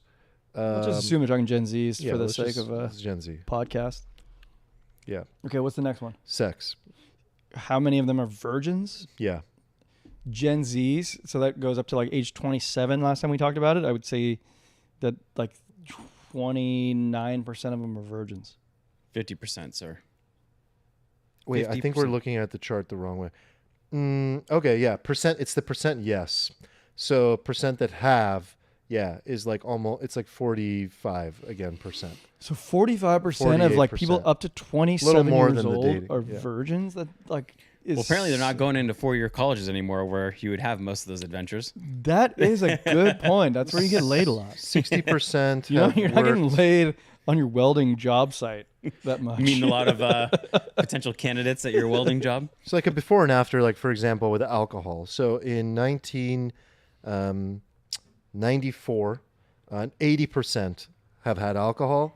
In 2022, only 62%. I don't know. We Huge drink, jump. but that part The doesn't one really. that's really interesting is the driver's license. Fell off a cliff as well, from 85% down to 65%. Yeah, that's They weird. don't even drive anymore. But a few of these are kind of explainable. I think Like the drinking is an anomaly for me, just because like I don't think it even belongs. Like who cares if they're But also, drinking it or could not? just be a different health trend. Like how many people smoke cigarettes now versus right. know, Like how many 40 people years are ago. like eating more protein now than before? I don't think that the drinking thing matters that much. But like the driving, I agree with you. The driving and the fucking. Like, Well, the driving could be like a COVID sensation where you had this generation like maybe stay closer to home than there, and you know maybe they got I don't know parents, but also you have But Ubers. the whole thing has been steadily falling. Yeah, that's true. Since early 2000s. It's not a sudden drop with like, COVID So, or anything. I don't get what he says when he talks about incompatible with modern ethics. I think it's incompatible with like modern life, and going back to the phones coming out. This chart just kind of like matches with like it's inverse to the popularity of phones. It's inverse to like social media, basically. Do you guys think that there is this idea to be harmless but also guilty? Like, is there truth to that statement? What do you mean? I think he's referring to men, because I don't think that women are told to be harmless but also guilty. I think like there's a motif in society that men are told to be harmless now, and by nature also guilty for a lot of what they do. I think that's also missing some context, where the guilt is like the white guilt in particular, and the loss of strength is more of that male thing, where the No, I do see what he's saying and right what you're talking why about. I'm where, over interpreting for no, this like person. here's but- like a simple version of it, where like guys are expected, or like I guess societally, it's like go approach a woman, but then like on the other hand, like you go approach a woman, they're just like, ew, no, why are you doing that? Emotionally and verbally assaulted me. Yeah, like yeah, what the fuck? Like you're a creep or whatever. It's like I thought that was supposed to do, and I've felt it as simply as like there's a woman on a plane who's in my row, and she's taking her bag down. I'm like, want me to help you with that? She's like, no, I got it. I'm like, okay, fuck me. Dude, I've had that done to me. Like, fuck me, dude. I'm sorry. And then like some other woman, I'm like, can I help you with that? And she's like, thank you so much Right. for offering. I've And it's had like, the exact same okay, situation. well, like I don't know where the fuck to stand. So, I know, because some people still value that, and they think that that is gentlemanly and kind of you and respectful of you, and other people are like, how dare you insult me Yeah. and think that I can't do this? It's like, Right. what? Like, So I guess I'm just trying to be helpful. I get what the tweet guy is saying, where it's like you kind of are, at the mercy of this, right? Yeah. I don't know. This topic I feel like is tough. It comes up often. It's just become such a big thing in society, and it's hard to piece out. I don't think we're going to know really what's going on maybe for a little while. Well, how about this? Like, do you think that like as generations have gone on, like people used to do hard things, like really hard things. And then like in our generation, it was like a blend. Like there's some people who like did hard things, and there's some people who like were pretty soft. And then this next generation is pretty just soft. Like doing hard things like we've kind of like just softened the blow. Sorry, sir. Have you ever had to set up a MetaMask wallet? 'Cause- Well, we're out here doing it. Like not everyone's doing it. But like the younger generation is not really doing the hard stuff. And is this just like a version of that? Like going and finding a partner for sex is not that fucking easy for most people. Like you got to put in quite a bit of effort and like put yourself at risk of failure and stuff. Like, is that what's going on? Just like the younger generation is just like too soft. Like they don't do the things that are hard. I do notice, so not using the kind of sex context, but like the business context. So at this conference, it was a new industry I'd never really been in. I knew I wasn't going to know anyone there. And it was really like kind of exciting. Walk into a room, not really having anything in common with industry, probably not knowing much, probably being the dumbest person in the room. But your job is to go make connections, find people to work with. Right. And that for you in that moment, you can take that a number of ways, but I know you take that as excitement. Oh, I was so excited. And a challenge. Yeah. I was like, we first walked into the conference. There was like this big happy hour. And I was like, all right, so like you just smile and stick your hand out. And first person to talk to, and you just keep going from there. But there was other people on our team who are a little younger, call it Gen Z, and just kind of like their first comment was like, "There's a lot of people here," and I'm like, "Well, yeah, it's a networking event. There's it's kind of people meeting each other." And he's like, "We're all in a tight space, and it's like just strangers." And I'm like, "Yeah, dude, this is it. This is the job." And like Having heart and palpitations. like in their mind, they're like, "I need to talk to my therapist. This is anxiety. I need a moment in the bathroom alone." And maybe like I don't know. Is that callous of me to say? I don't know. I mean, I'm sure it's an overgeneralization, but I feel it. I see it. I don't know. I've done everything in life. I've done door-to-door sales. Nothing phases me. Dude, if you've done Like, door-to-door sales, I've done door-to-door Was it sales. Cutco? No. It wasn't? What was it? AT&T. Okay. damn, I feel like that is such a epic SBC experience. before it became AT&T. Was that like game changing for you? Because I feel like It it's changed my whole life. epic experience. It was absolutely epic. Because, it was like- terrible. It was the worst experience of my life, but like Yeah, it but was. like you gain so much out of that. Yeah, it was a lot harder than what the regular door-to-door sale. Well, I don't know if there's a harder. I was doing business door-to-door in a suit and tie in Sacramento Like melting in the summer, as Nick knows. Yeah. 105, 110.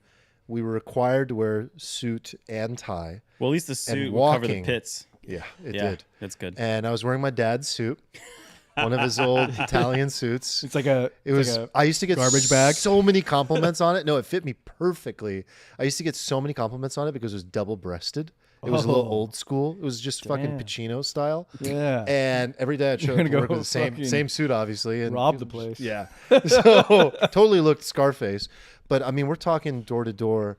Get the F out of here now, like over and over and over again. But then the sales process of like converting a business person to a sale was a lot more difficult and nuanced than converting like a homeowner to some knives. So I had to learn like the full long-term sales cycle of like, we need to convert your phone lines. There's a process. I need to bring in my sales engineer like at 18 years old. And so I think a lot of people haven't had to go put themselves in difficult positions in life. And a lot of people do. A lot of people are forced to put themselves in those situations.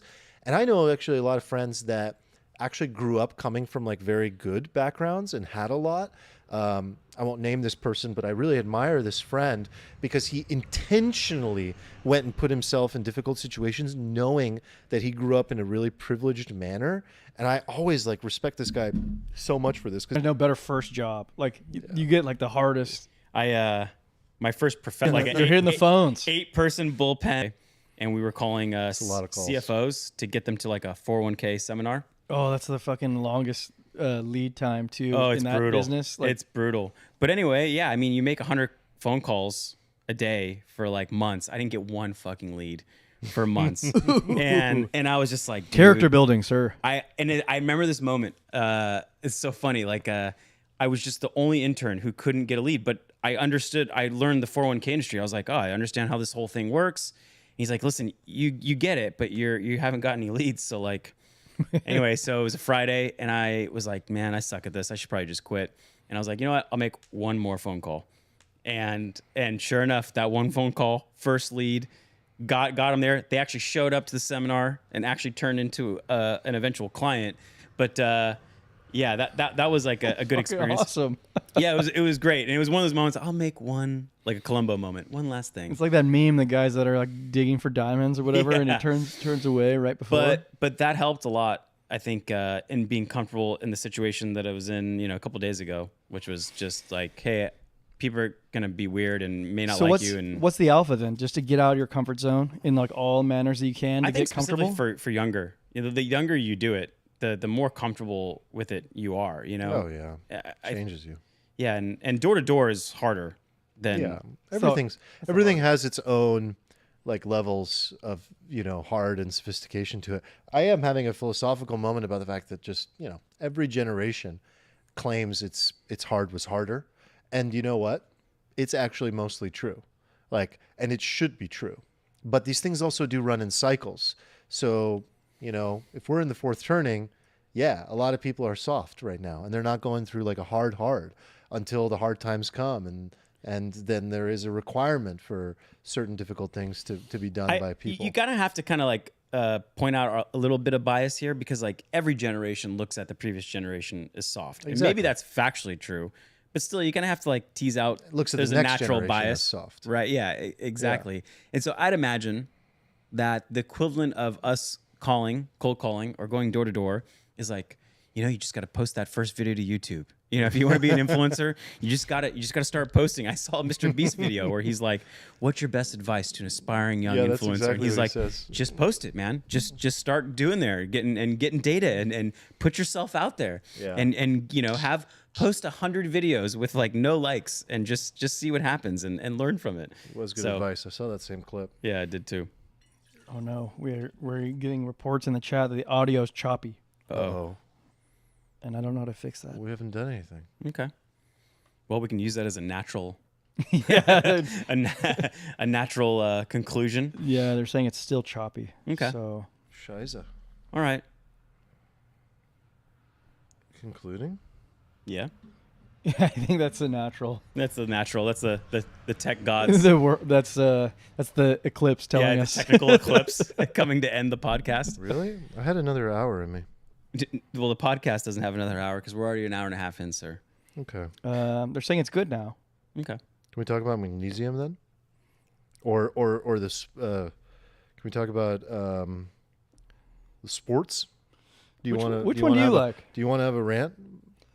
Well, I do like. Well, I always like the sports. What are you feeling, EJ?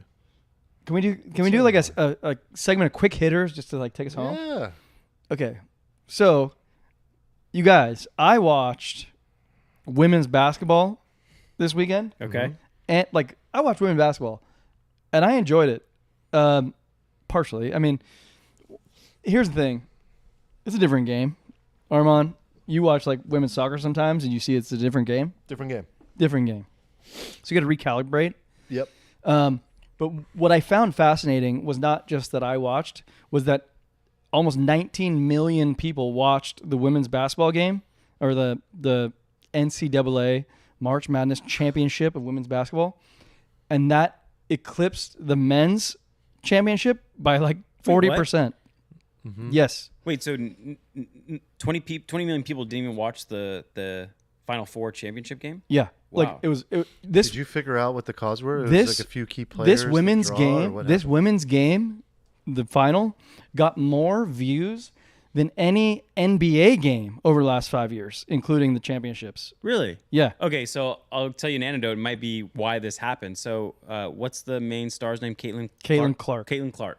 So my fiance goes, "Babe, do you know who Caitlin Clark is?" It's the first time I've heard him say that.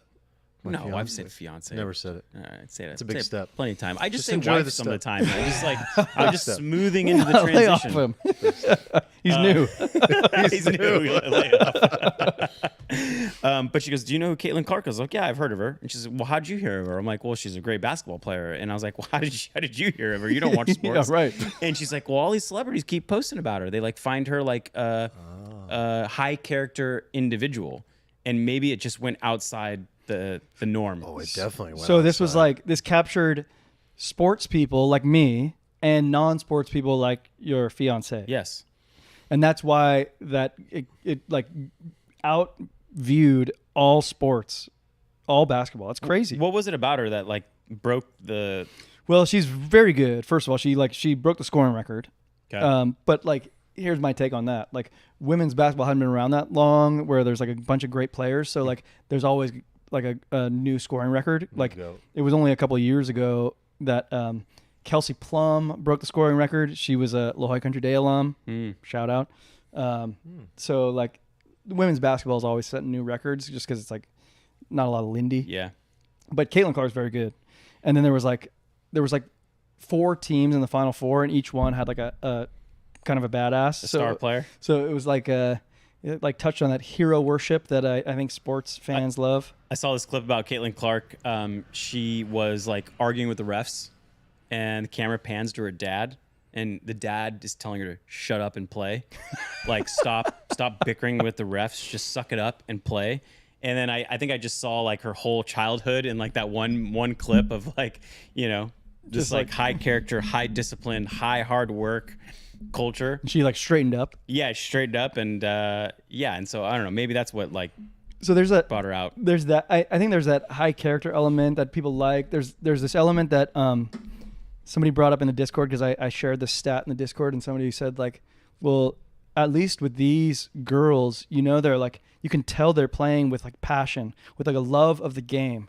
Well, because they're not going to make any money from it next yeah, season. yeah. Like the NBA players, you got to be in it. To, the NBA like, players are passion. Fully for the money Yeah. until you get to the finals or whatever. But then these girls are for sure like passionate. I didn't get a chance to bet the under. You said to bet the over. I was going to bet the under in Vegas because I feel like these guys are young. They're 21 years old, roughly. It's a big stage. Get a little nervous. Oh yeah. So first half under. Yeah. First half under, exactly. Yeah. So here's the other component about this is that they also made they had way more viewership than the men, but made 99% less in income, the women's game, than the men's game. You mean from the media deal? Oh, I see. So it wasn't a pay for performance thing. It was like fixed fee. It's like clearly a lagging indicator. Like people thought like nobody watches this or whatever, and I'm wondering, does that change? And this was like kind of a big thing with like the women's U.S. soccer team, where they were like not getting paid as much as the men's national soccer team. And the argument was, well, we bring in. Well, that was a function of revenue, where they could have this game could have brought in the revenue if it was negotiated properly. Right, but the women's game didn't have the viewership. But now they have the viewership. Now they have the leverage. And now it's like, well, I mean, I think it's a very big deal, right? Surely now the leverage is there to negotiate better deals. And surely the ad dollars follow the viewership, right? Definitely. Yeah, those advertisers got a stealing deal, probably. Yeah, they got a great deal. Yeah. So Pennies on the dollar. that's the alpha. Women's like sports. Smithers is going crazy. Oh, he's going to look at every platform that advertises like these matches. Oh, my God. I wouldn't tell you my good advertising platforms ever. Okay, what else we got on this? He's like Truth Social. What else we got on Wait, Hot have Takes? you tried that one? Yeah. Donald J. Why you got like, dude, how did you know? I mean, most advertisers don't want to go there because they're like, oh, it's just this like, I don't know, toxic place. I feel like that's your target market, though. No, it's not. It's not even our target market is no, homeowners. not the toxicity, but just like a middle-aged, real human beings. Yeah, right. yeah. Like that's what you want, an attentive audience with low competition for advertising dollars, and like everyone just avoids it because it's like this like tiny little traffic source, and people avoid it because they're like, ew, gross, and those are the ones we immediately go after. And I feel like you could drive half the revenue. And it's a blue ocean. It's like value stock. It's a total blue ocean. You go in there, and the funny thing is, you go in there and so like you tested it. If you want to set up an ad, it's terrible. You can't do it. You got to like talk to someone, and they're like, okay, I got your account set up, and then you're like, okay, well, how do I track if I made a sale, or can I pass my revenue? And they're like, yeah, we're working on that. And you're like, oh my God, so I can't even like track. And anyway, you go through it, and it works. You're buying pink sheets. Yeah, and you can't spend that much. I mean, maybe you could spend up to like $10,000 a day. You know, but that helps move the needle. And over the course of a business, like you don't want all your eggs in the Zuckerberg basket. You know, a lot of people just you definitely don't. You notice that Donald J. Trump stock started trading. So Truth Social. Yeah, and I saw the revenue number, and I was like, 4 million? $4 million. Is it 4 or was it 16? No, $4 million of revenue gonna and ask, like yeah. a $4 billion valuation or something. Yeah. So the stock's been down only, and it will continue to be down. Like it's going to be worthless, pretty much. And it's funny. Are you sure? Because there's a very possible likelihood it already is a meme coin at $4 billion, $3 billion. Why would it not pump if people really start to Good rally point. behind it like GameStop? Yeah, these things that didn't don't- require any fundamentals. You're right. Like these things don't. I would never bet for or against a stock like that. Agree, and I'm not even selling options on it, which I normally would. never. I but would never touch that. Yeah. You get Yeah. smoked, totally. We're gonna test out Twitter ads again. Had Okay. lunch with someone. dude. The ads are good. Well, Do you see the placement? well, the cost is so The placement, you can barely tell it's an ad. The placement's amazing. You'll but be it's- inside of a tweet thread reading the replies, and the ad is one of the replies. They didn't used to have Twitter that. doesn't know like what Facebook and Google know about you. They don't know your totality of searches, the things you've liked across the internet. And so the traffic is garbage. Like they'll show ads to people that will never convert. Yeah, I've heard this. But you know, you might be paying anywhere from like 30 cents to $1 per click on like Facebook, and on Twitter it's 3 cents. So Wow. at some point, it's the market rate for the cost per click is going to go to a rate where it As makes a sense. user who I just feel like it gets me, like maybe not by intent, or maybe it doesn't know me as a person. It doesn't, not nearly as good as Facebook used to when I was using that platform, right? That you could remember when you used to be able to click into your profile and see like your personality disposition and your political leanings, the way that they viewed you. Did Yeah. you guys ever do that? Mm-hmm. There was a section of your Yeah. profile where you knew Yeah. that. So Twitter doesn't know that at all. However, their ability to place the ad where you're spending your time is good. Well, so theirs is more content targeted, right? So Exactly. depending on what you're reading about in that, that's what they show place the a ad. high relevancy And that's ad. like, honestly though, that's like a 2003 type targeting, Mm-hmm. where Google has you in specific audiences, and they call them intender audiences. So like, you know, they know, Eric, you're in the market for a car in the next 6 months. How they know that? Probably your search history, your browsing history through Chrome.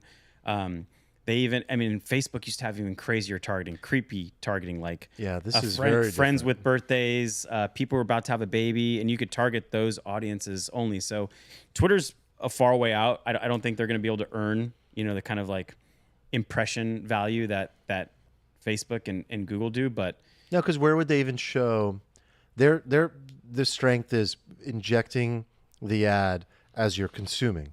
Yeah. When you're getting an ad on Google, you're on the internet. And so a display ad, for example, it could be because they have that information about you. Nick Urbani Enterprises is targeting you, Yeah. and you might be doing something completely different, getting targeted for the thing you really care about. Exactly. That's why that works. yeah, totally. You'd be reading about tequila, but you know, But you get it's a about car your seat baby. ad. Exactly. Yeah, and exactly. that is why it's an incredible traffic source. And it works. I don't think Twitter can do that. No, right? I don't think they have the data. And Well, they could if they become the everything app. maybe in the yeah, if they future. get your financial transactions in there, that's really interesting. But the other thing that they have going for it as an advertiser, not a brand advertiser, is brands left, and they're not really coming back with large budgets, and brands increase the floor price, you know, because they don't care about performance. They just want to see like, they're doing. does my target audience see my logo? Can I revisit this? The idea that I want to revisit this like once a quarter, maybe the idea that Google is fucked, because I still don't think Google is fucked. I No think way. The FUD is like peak, and like now's the time to probably buy Google. Well, I at, told like you it was 17 one of times my earnings. fat pitches. You know, like I think it was. Well, I was gone that week. Yeah, it was ETH, Coinbase, and it was Nova Nordisk and Eli Lilly, and then third was Google. Because what matters is not the model; it's the data that you have on it. Like, and I just want all of that information in my Gmail account, like in my personal Gmail account. I want it in my calendar. I want it connected to all those things and be able to take actions on all those things. And you know, OpenAI can't do that. It's a great little assistant, but to really, you know, Got to double, be triple forward looking productivity. though. They Yeah. have the data. They had the data. If people don't need Google as much as they used to, if people move off Gmail and Workspace, Google Suite, They So I won't. was, They won't for now. Yeah. When I There was is in no alternative. It's just Microsoft or Google. when I was in Tulum, I was there with one of the guys. He's head of comms at Facebook or Meta, and he was giving me like his own little pitch on Meta, and like I think Meta and Google are my two favorite of the Mag 7. Like Meta is so good on things I didn't even realize, and I need to like ossify what he was telling me so I can Yeah, well, let's hear that fully sometime. grasp it. But like I would think love a little bull case for Meta. Yeah. I Well, would love that. I mean, I'll tell you, those two companies in particular, you know, a lot of like earnings reports. We've been doing AI for the past 10 years, but those companies actually have. So I'll tell you, as an advertiser, which is the core function of their business, is showing ads. Before, you used to have to select your targeting. Okay, I need to target this age, this gender. I need to target this geographic region, and I need people in these specific interest categories. And that's who I think my target audience is. So please only show my ads to these people at these times on these devices.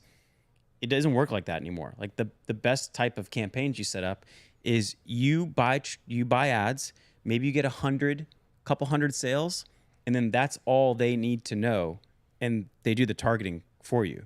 No, And so- you sell first, then you buy ads with that audience. You're saying, right? Yeah. So like You wouldn't start running the ads to a Well, sometimes we run the ads and we take a huge super loss. broad audience. We yeah. So just to get the sales, We just get the sales, Then and it's a signal, and you then they use take those every customers. little data point they know about those 200 people, and they're like, "Cool, I got it from so is here." it back as a profitable channel? Well, yeah, it is. It is. Yeah, I mean, for us at least, I don't know what most advertisers are, but the point being is that they've been able to use AI like actually efficiently in the part of the business. It's not a consumer app, it's a business app, and it shows up in the advertising because the way people run ads now is they just target everyone, and it's all about how accurately can you tell Facebook exactly how much that person spent, what they bought, and they'll do it for you. The same thing with Google. That's a new model. No, it's funny that like I'm now being transported to the back of a fucking van as we're like going from location to location, and I'm remembering now. He's telling me, he's like, no, like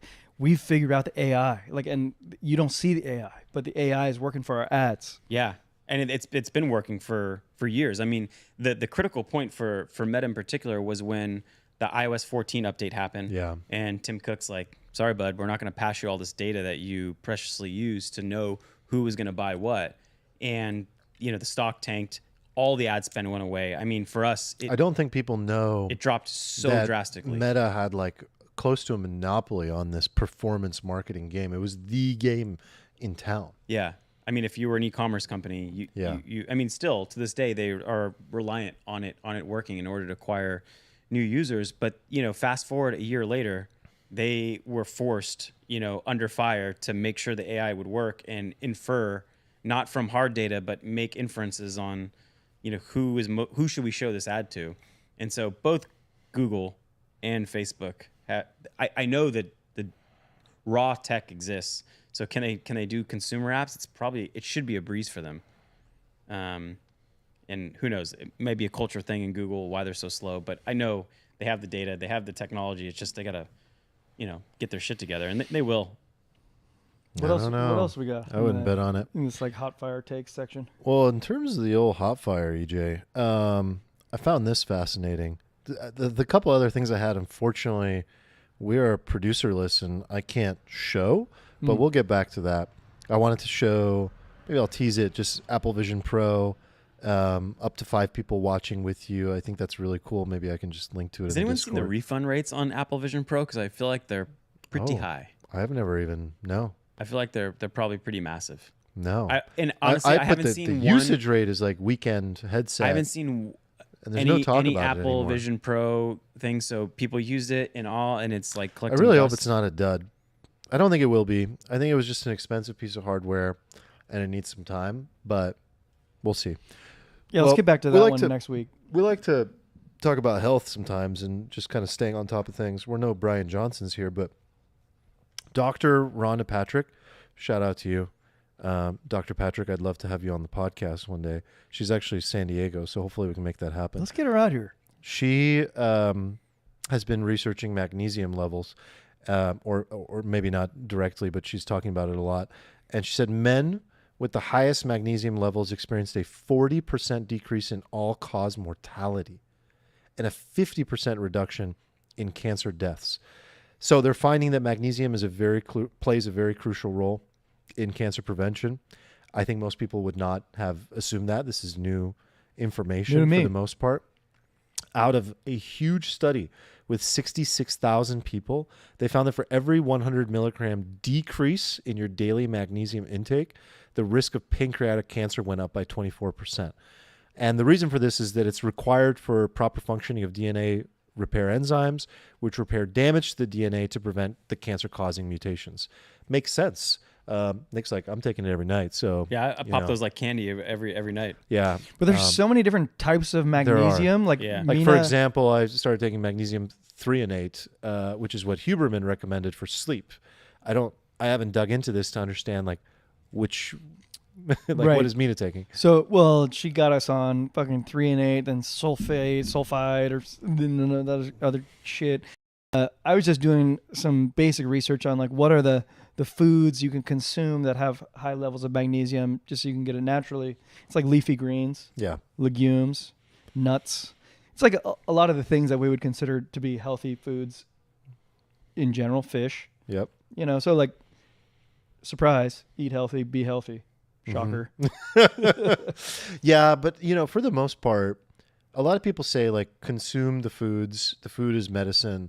But for the most part, if you want to get the effects that a lot of these studies are actually factoring in, you're not going to be able to get a lot of those naturally, even though they occur, naturally in the environment. So like creatine, for example. Nick just gave a Well, I didn't know which version I was taking, and apparently it's the magnesium threonate. Oh, that's the one for for sleep. It's nice. Like you just getting this like, it's not so affect your dreams. No, that one gave me fucked up dreams, guys. The dreams are intense. No, they're badass. I went full like, dude, you're flying through space on that thing. I was like lucid kind of, but like mostly just dreaming to a level that I didn't like. But did scary shit. They were so intense they interrupted your sleep, because I've had that. Yeah. It was scary dreams. Yeah. Like it like not nightmares, but like they're vivid. Just like really intense. I didn't like it. Too much.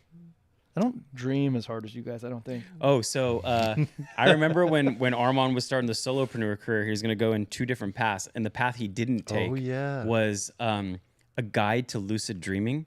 And for a while there, I was about to become like a lucid dreaming guru. But you can turn that on. He for a trained while? himself. Yeah. I led the club at Google, dude. He had and like then an internal I talked to the guy at Mind Valley who wanted to do a course on lucid dreaming. Vishen or Vivek. I still remember what you told me to do. You're like, okay, first step, write everything down. Yeah, exactly. You wake up, you write everything you remember, even if it's not a lot, and then like apparently that helps you start to become. Yeah, the first step is recall. Recall. Okay. Yeah, you gotta be able to recall in order to be aware of the fact that you're at all dreaming. But then there were like cues you gave me, like when you might think you're lucid in a dream. Hands, light switches, clocks. Yeah. And then ways those are your to keep cues. yourself in the dream. Spinning. Yeah, because like, don't you feel, or maybe not you, but I imagine some people would do those cues and they'd like see that they're in a dream, and then that would wake them up, right? Right. But then there's protocols for keeping yourself in the dream. It's step by step. It takes a while. So like first you realize you're in the dream, you have the euphoria, you pop up, and then you extend it to like 15 seconds, a minute. And then pretty soon it's 10 minutes, 20 minutes that you're absolutely lucid, 100% in control of your environment, and you're in inception. And it can get to that point, and it's an extremely spiritual thing for a lot of people within that community. At first, it's just like they just want to have sex and fly. That's like everyone. I was going to ask, I've never flown in a dream, but I imagine that's like what everybody wants to do, is to go flying. That's what everyone wants to do. It's interesting. Carl Jung actually, this is not, it's different. Like there's a difference between lucid dreaming and the Jungian interpretation of dreams. Jungian interpretation of dreams is that it's often not objective, it's subjective, and you're able to interpret something that has like a meaning about what your psyche is going through in your personal development. It's a signature for giving you a sense of awareness of like understanding your personal spiritual journey. That was his whole point of like asking his patients about their dreams. And in general, if you're flying in your dreams, this was not a positive signal. It kind of meant like you were, it it was like you were a little unattached. You were a little untethered from like reality of your situation is kind of what it represented. But in a lucid dream, you're lucid, so you're doing this intentionally. It's super fun. People get over flying relatively quickly, though. Once they figure that out, then they just have sex with everybody. I feel like and sex then once is they get so past that, blasé. You do that in real life. Like flying, you can't do.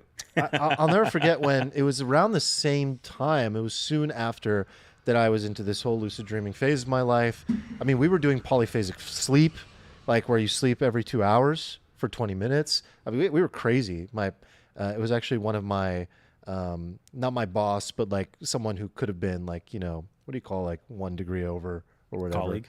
I don't know. In a big organization That's like when Google still had the sleep pods. Indirect report. Yeah, right? indirect. His name was JB. He's actually a great entrepreneur now. He also went on from Google like me and became an entrepreneur. And dude is incredible. He actually created a really cool like wearable product, NeuroSense, I want to say.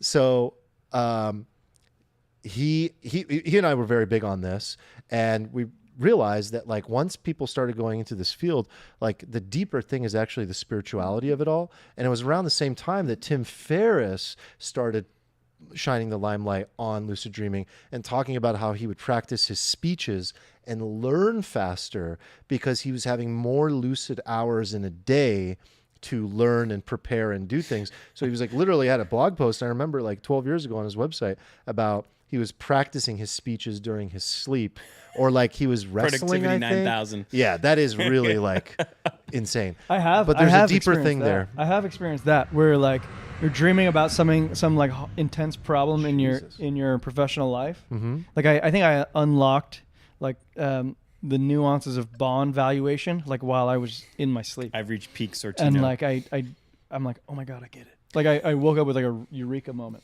Totally. One of the things I will say about lucid dreaming is once you have experienced it, it's similar to having experienced like psychedelics when you have a spiritual experience.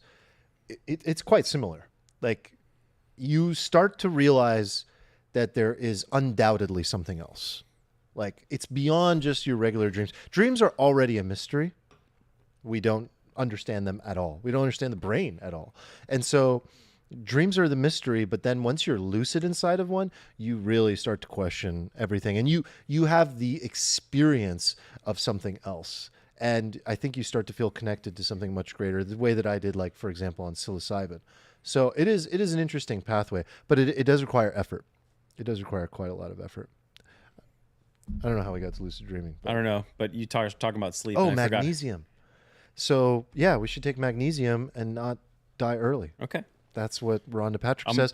I specifically would actually like to have her on the pod to talk about even just that topic. I want to know if eating the leafy greens and legumes and stuff is enough in her mind. So let's get her on. I doubt it. Yeah, you'd have to be like Popeye, dude. Yeah. Well, I eat a lot of them. Do you? I think I eat enough. Yeah. Well, Melody. all this magnesium talk and dreaming talk just reminded me how much I haven't slept the last 2 nights in Vegas. So Nick's trying to segue. Uh-huh. Yeah. You wanna let That's him? pretty good. You want to let him? Denied. Segue denied. Gavel. I'm like, singularity, sir? Yeah, you can, don't open that up. All right, Stephen, we missed you very much. We hope you come back. He did talk about I don't think he potentially will. moving to Spain. Yeah, I don't think he will. I think it'd be good for him if he did, but I We can selfishly zoom him want in. him back. We can zoom him in. Okay.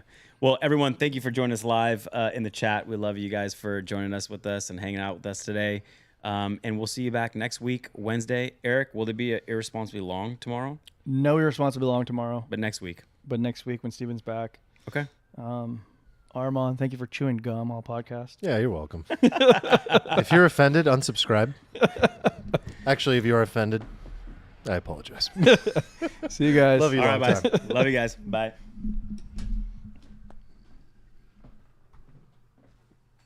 Oh, the screen works now. Look at that. Where?